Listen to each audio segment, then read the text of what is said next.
Salam sejahtera, terima kasih karena bersama dengan saya di Nazilin Unity Channel. Pagi ini kita digemparkan dengan keputusan di mahkamah berkait dengan Najib Tun Razak dan juga Titah Edendum. Peguam negara akhirnya dedahkan satu perkara lagi yang pasti akan menjadi tamparan besar dan tamparan ngeri kepada Najib Tun Razak. Peguam negara menyatakan bahawa Najib gagal tunjuk usaha wajar dapatkan titah edendum. Inilah satu lagi pendedahan dan ulasan yang paling luar biasa yang ditunggu-tunggu oleh seluruh rakyat Malaysia. Najib masih berusaha untuk mendapatkan keadilan keluar daripada penjara dan mendapatkan titah edendum serta mendapatkan hukuman penjara di rumah. Mahkamah Persekutuan hari ini dimaklumkan bahawa Najib Razak gagal menunjukkan usaha wajar bagi mendapatkan dokumen tambahan edendum ketika prosiding permohonan kebenaran semakan kehakiman di Mahkamah Tinggi. Peguam negara Muhammad Dusuki Mokhtar dalam hujahnya berkata, bekas Perdana Menteri itu mempunyai segala peluang untuk memperoleh dokumen berkenan ketika permohonan semakan kehakiman difailkan, namun gagal berbuat demikian. Sebelum kita teruskan ulasan yang panas ini berkaitan dengan permohonan edendum Najib, saya nak perkenalkan kepada anda semua, dengarkan baik-baik bagi anda yang sedang menghadapi masalah kesihatan, yang mau menjaga kesihatan. Dengar betul-betul, ini peluang anda untuk sembuh dan sehat. Saudara, ini ialah transfer factor for life. Ini bukan ubat. Ini ialah terapi imun yang meningkatkan daya imun badan kita sehingga 400%. Peningkatan daya imun badan kita membantu untuk kita sehat dan kekal sehat. Saudara, secara umumnya kita kena penyakit kerana imun badan kita yang lemah. Kita kena penyakit kerana imun badan kita yang bodoh. Kita juga tak sembuh-sembuh daripada penyakit kerana imun badan kita yang tidak lagi melawan penyakit daripada dalam. Bagaimana kita sembuh daripada segala penyakit? Mudah saja. Apa saja yang kita makan yang boleh meningkatkan daya imun badan kita mampu menyembuhkan kita daripada semua penyakit. Jadi, transfer factor for life meningkatkan imun badan, mendidik imun badan, merangsang imun badan dan juga membantu imun badan menjadi bijaksana adalah jawapan kepada masalah kesihatan dan juga memerangi penyakit daripada dalam. Dapatkan produk ini melalui nombor telefon yang tertera dan ingat nasihat saya kepada anda semua. Cepat dapatkannya selagi anda masih mempunyai waktu. Jangan bertangguh-tangguh kerana anda bertangguh, anda akan menderita. Dapatkannya segera selagi anda masih berkemampuan. Dan produk ini, transfer factor ini, mempunyai sijil halal, diperakui dan diiktiraf oleh doktor-doktor di seluruh dunia, bahkan di seluruh Malaysia, dan juga lulus KKM. Saudara, titah edendum berkenan dikatakan telah diperkenan oleh Yang di-Pertuan Agong ke-16 iaitu Al-Sultan Abdullah Riayatuddin Al-Mustafa Billah Al-Shah yang membolehkan bekas ahli parlimen pekan itu menjalani baki hukuman penjaranya di bawah tahanan rumah bersabit kesalahan penyelewengan dana SRC Internasional Sendirian Berhad berjumlah 42 juta ringgit. Dia berkata anak responden iaitu Muhammad Nizar yang juga ex-Kopahang boleh sahaja mendapatkan edendum itu dengan usaha wajar yang munasabah memandangkan dia sering menghadiri mesyuarat dan menghadap Sultan Pahang Al-Sultan Abdullah. Bagaimanapun, dokumen itu hanya diperoleh selepas keputusan Mahkamah Tinggi diumumkan, iaitu yang menolak kebenaran bagi memulakan semakan kehakiman oleh Najib, katanya. Kegagalan mematuhi syarat ini menjadikan permohonan untuk mengemukakan bukti baru tidak boleh diterima, katanya. Pada prosiding rayuan Peguam Negara terhadap keputusan Mahkamah Rayuan yang membenarkan rayuan Najib untuk memulakan prosiding semakan kehakiman berhubung titah edendum di Mahkamah Tinggi dan mengemukakan bukti baru. Malah responden juga tidak cuba menghubungi pihak Istana Pahang untuk mengesahkan kesahihan edendum yang didakwa dilampirkan pada peringkat utama bertarikh 29 Januari 2024.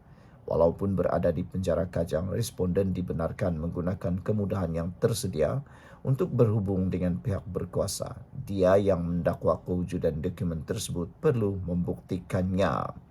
Dia juga menyifatkan permohonan semakan kehakiman Najib hanya berasaskan kabar angin kerana bukti yang dikemukakan tidak mencapai tahap kebolehpercayaan minimum untuk diterima sebagai bukti baru.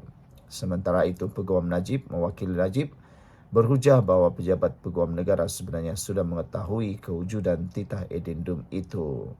Pendengaran rayuan di hadapan panel 3 hakim Mahkamah Persekutuan yang dipengerusikan oleh Hakim Besar Malaya Hasna Mohamed Hashim dan bersidang bersama-sama Zabaria Muhammad Yusuf serta Hanifa Farikula akan bersambung 9 Julai ini. Najib kini menjalani hukuman penjara 6 tahun berkaitan dengan SRC International Sendirian Berhad selepas Mahkamah Persekutuan menolak rayuan dan permohonan semakannya.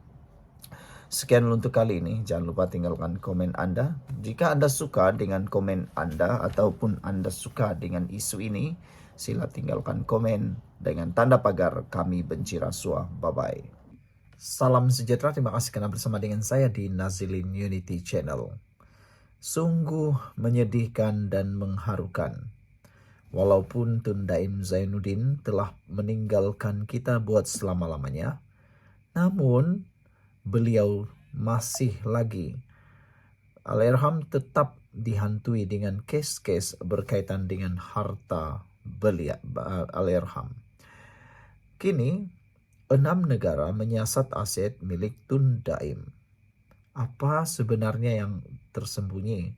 Bagaimana perkara ini berterusan? Apa sebenarnya yang sedang dicari? Pihak berkuasa di 6 negara akan bekerjasama dengan Suruhanjaya Pencegahan Rasuah Malaysia SPRM membekukan harta dan aset yang dikaitkan dengan bekas Menteri Kewangan Allahyarham Tun Daim Zainuddin yang tidak diisytiharkan. Ini berikutan terdapat sejumlah harta termasuk aset komersial bernilai berbilion ringgit di beberapa negara Eropah tidak diisytihar dalam siasatan SPRM yang dijalankan sejak tahun 2023. Persoalan pertama kita ialah, kenapa tidak diisytiharkan? Bukankah perkara itu menyalahi undang-undang? Tidak mengisytiharkan pendapatan boleh menyebabkan seseorang itu boleh dikenakan tindakan undang-undang. Jadi, mengapa tidak diisytihar? Sekali lagi, kalau diisytihar tiada masalahnya, namun tersembunyi. Sebelum kita teruskan ulasan ini, bagi Anda yang punya idea tentang harta-harta daim ini, sila berikan tanda pagar dalam ruangan komen dengan tanda pagar kami benci rasuah. Kami benci rasuah. Dan saya perkenalkan kepada Anda semua, ini terapi imun transfer factor for life. Ini bukan ubat, tapi inilah jalan penyelesaian kepada masalah pelbagai jenis penyakit. Transfer factor for life ini adalah terapi imun yang meningkatkan daya imun badan kita sehingga 400%. Saudara, secara umumnya kita semua tidak sembuh daripada penyakit, mudah kena penyakit, tidak dapat keluar dari masalah penyakit kerana daya imun badan kita yang lemah. Apabila daya imun badan kita lemah, kita sukar untuk melawan penyakit dan sukar untuk sembuh. Hanya dengan peningkatan daya imun badan, hanya dengan kekuatan imun badan, hanya dengan imun badan yang bijaksana, kita boleh bebas daripada masalah kesihatan kita. Itu sebabnya produk ini luar biasa kerana ia meningkatkan imun badan kita sehingga 400% menstabilkannya juga.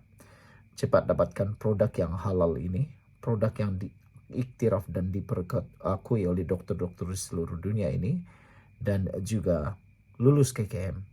Dapatkannya sekarang melalui nomor telefon yang tertera. Ingat, ini mungkin jalan penyelesaian kesihatan Anda yang Anda cari-cari. Jangan bertangguh, cepat bertindak. Saudara, apa yang lebih mengejutkan kita semua ialah ini berikutan terdapat sejumlah harta termasuk aset komersial bernilai berbilion ringgit di beberapa negara Eropah tidak diisytiharkan dalam siasatan SPRM yang dijalankan sejak tahun 2023. Antara agensi yang akan memberi kerjasama dalam siasatan itu ialah Jabatan Keadilan Amerika Syarikat, Jabatan Hal Ehwal Komersial Singapura, dan Jabatan Peguam Negara Switzerland. Selain itu, dua pihak berkuasa United Kingdom iaitu National Crime Agency serta International Anti-Corruption Coordination Center sudah membuat tinjauan bagi tujuan restraining order. BH difahamkan beberapa pihak berkuasa di negara yang dikenal pasti menyimpan sejumlah harta itu juga akan turut bersama SPRM dalam siasatan berkenan dalam tempoh terdekat. Pengarah kanan bahagian operasi khas SPRM Datuk Muhammad Zamri Zainul Abidin ketika dihubungi BH mengesahkan kerjasama itu dan berkata, SPRM akan mengguna pakai akta bantuan bersama dalam hal ehwal jenayah 2022 untuk tindakan penyiasatan. Kata penguat kuasa luar negara bekerjasama. Katanya, dengan SPRM bagi melaksanakan restraining order sejumlah harta mewah dan bernilai tinggi yang mempunyai kaitan dengan ahli perniagaan itu. Tindakan pembekuan ini sebahagian proses siasatan dan peringkat permulaan sebelum proses seterusnya membabitkan tindakan lucut hak dengan pendakwaan atau tanpa pendakwaan. Ini strategi penting dalam usaha memerangi jenayah rasuah atau jenayah kewangan yang membabitkan kerugian yang tinggi kepada pihak kerajaan dan bertujuan untuk mendapatkan semula hasil itu untuk negara. Mengulas lanjut, Muhammad Zamri berkata ketika ini masih terdapat beberapa perkara sebelum tindakan itu dibuat termasuk prosedur undang-undang. Antaranya ialah permohonan mahkamah dan apabila selesai restraining order akan dihantar ke negara-negara itu melalui MECMA 2002. MECMA 2022 membolehkan Malaysia mendapatkan dan memberikan bantuan kepada negara lain dalam siasatan serta pendakwaan jenayah rentas sempadan atau rasuah bagi tujuan pertukaran bahan bukti, pengaturan kehadiran saksi dan perkara berkaitan jenayah yang disiasat. Sekian dulu untuk kali ini, jangan lupa tinggalkan komen anda.